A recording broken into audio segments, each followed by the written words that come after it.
Hi everyone, I'm Anagha from Access Language School, and in this video let us discuss about some basic things which you need to know with regard to the compare and contrast type of essays of the IELTS writing part 2. Now the main idea compare and contrast type of essay tries to convey to a student is nothing but to find out the points of similarities and dissimilarities or the advantages and disadvantages which are provided in the question with regard to the opinions. Now this requires a great lot of concentration as well as repeated practice in order to provide a proper structure to the essay. Now let us look into one of the examples. Suppose your question is, some people like to reside in cities, whereas some others like to reside in villages.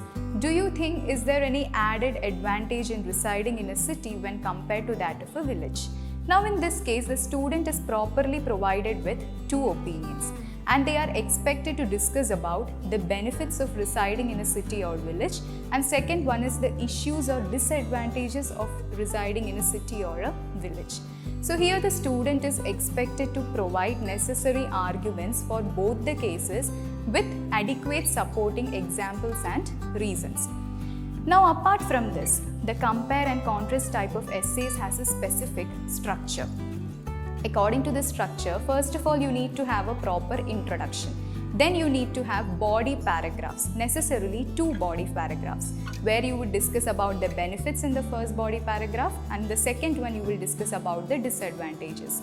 And the third one is a proper conclusion. So in the introductory paragraph or in the introduction, you are expected to rephrase or paraphrase the question which is provided. You should not merely copy the question. Instead, you should try to transform it into your own words. And in the second one, moving to the second part, that is the body paragraphs. In the first body paragraphs, you need to discuss the benefits of residing in a city as well as the benefits of residing in a village with proper reasons and examples. And in the third body paragraph, you should discuss about the disadvantages of residing in a city and a village with proper reasons and examples.